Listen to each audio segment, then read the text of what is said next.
24 গণ অভ্যুত্থানের শহীদ পরিবারের সদস্যবৃন্দ, এইসব অনুষ্ঠান আনন্দের কিছু না, এইসব অনুষ্ঠানগুলো হচ্ছে কষ্টের। 1971 সালে এক সাগর রক্তের বিনিময়ে আমরা এই দেশ স্বাধীন পেয়েছিলাম, কিন্তু গত 17 বছর আওয়ামী লীগ সরকারের হত্যা, লুণ্ঠন, নির্যাতন, বিভিন্ন রকম ফেসিবাদী মাধ্যমে আমরা ভালো ছিলাম না। তার প্রেক্ষিতে এই সরকারের হাত থেকে দেশকে, গণতন্ত্রকে রক্ষা করার জন্য আমরা আন্দোলন চালিয়ে গিয়েছি। 24-এর গণ অভ্যুত্থান আমরা বিজয় লাভ করেছি। যে কোনো আন্দোলনে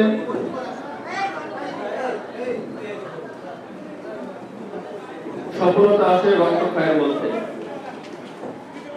কিন্তু যাদের রক্ত যায়, যে পরিবারে যায়, তার এই কষ্টটা বড়। 71 সালে যারা শহীদ হয়েছিল আমরা তাদেরকে মনে রাখি, তাদেরকে সম্মান করি। তেমনি 24-এ যারা মারা গেছে তাদেরকেও আমরা এই যে একটা স্মরণ করছি, এই স্মরণ কিন্তু তাদেরকে জাস্ট সান্ত্বনা দেওয়া মাত্র। তা আমাদের 24 গণ অভ্যুত্থানের একটাই মূল লক্ষ্য হওয়া উচিত, পরে যেন এরকম কোন পরিবারের আর কেউ জীবন দিতে না হয়। আমাদেরকে প্রতিজ্ঞা নিতে হবে, আমাদেরকে প্রতিজ্ঞাবদ্ধ হতে হবে এই দেশের গণতন্ত্র, এদেশের অধিকার, এদেশের বিভিন্ন রকম মৌলিক যে দাবিগুলো আছে এটা যেন মানবিকতার সাথে আমাদের যার যার যতটুকু যে অধিকার আমরা যেন পেয়ে যাই। আজকে আমার সামনে যে এই 7টি শহীদ পরিবার আছে, এই পরিবারের আমাদের দ্বারা কিছু করা সম্ভব না। আমরা শুধু এই পরিবারের কাছে, এই পরিবারের যারা শহীদ হয়েছে তাদের জন্য আল্লাহর কাছে দোয়া করি, আল্লাহ যেন তাদেরকে এই শোকটা নিবারণ করার জন্য, এই শোকের থেকে বাঁচার জন্য এই পরিবারকে আল্লাহ জানাতে পারে। আমরা বাংলাদেশ জাতীয়তাবাদী দল বিএনপি বিভিন্ন সময়ে এসব শহীদ পরিবারের সদস্যদের পরিবার পাশে থেকেছে।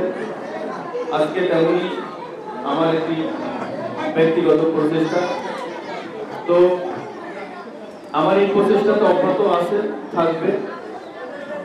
আল্লাহ পাক যদি আমাকে এইরকম একটি সামর্থ্য দেয়, সুযোগ দেয়, আমি এই পরিবারকে বলবো ইনশাআল্লাহ আপনাদের পরিবারের বিভিন্ন রকম সুযোগ সুবিধা, চাকরি বাকরি থেকে শুরু করে বিভিন্ন সামাজিক অধিকার, আপনাদের আর্থিক যেসব ব্যাপারগুলো থাকে এগুলো পরিপূর্ণ করা সম্ভব হবে।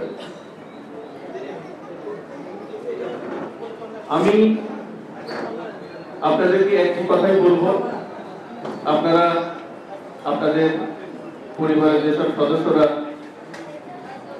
হারিয়েছেন তাদের জন্য দোয়া করবেন, আমরাও আপনাদের জন্য দোয়া করব। আমরা যারা রাজনীতি করি আমরা মানুষের জন্য রাজনীতি করি, আমরা মানুষের কল্যাণের জন্য রাজনীতি করি। বিশেষ করে কুমারখালী খোকসার যারা দুর্বল, যারা গরিব দুঃখী, আমি বিগত দিনে এসব পরিবারের সাথে ছিলাম, সামনের দিন ইনশাআল্লাহ থাকবো। আমার একটি টার্গেট, কুমারখালী খোকসায় কোনো দুর্বল মানুষ থাকবে না, কুমারখালী খোকসায় কোনো গরিব লোক থাকবে না। আমরা যারা সবল আছি আমরা তাদেরকে সাথে নিয়ে আমাদের সামর্থ্য অনুযায়ী তাদেরকে সহযোগিতা করে, আপনাদের কিছু না দিতে পারলেও আমার ব্যক্তিগত প্রচেষ্টা, আমি আপনাদের সাথে থাকবো। আপনারা আমাকে যে কোনো সময় আমাকে আপনারা শেয়ার করবেন। বিশেষ করে আপনাদের এই পরিবারের অন্য যেসব সদস্য আছে এই পরিবারের অগ্রাধিকার ভিত্তিতে আমার প্রতিষ্ঠানে আমি চাকরি শুরু করে দেব। আপনাদের এই শহীদ পরিবারের ভাই হোক, শহীদ পরিবারের বাবা মা হোক, তারপরে ভাই বোন হোক, যে কেউ আমার কাছে আসলে আমি আমার এই প্রতিষ্ঠানের তরফ থেকে চাকরি সুবিধা দান করে দেব।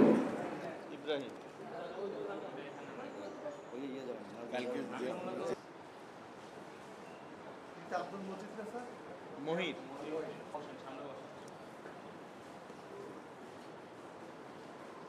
যাদের ত্যাগের বিনিময়ে এই স্বাধীনতা অর্জন, যারা না সব শহীদ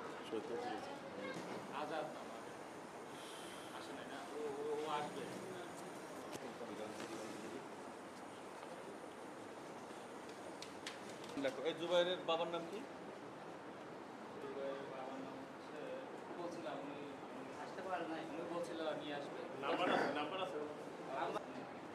আমি একটা প্রোগ্রামে আছি, পরে কথা বলতেছি। হ্যাঁ, প্রোগ্রামে আছি। হ্যাঁ, ওদের সাথে শহীদ এই পরিবারের জুলাই 24-এ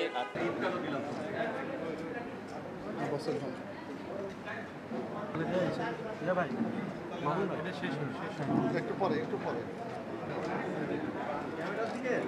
কে ওকে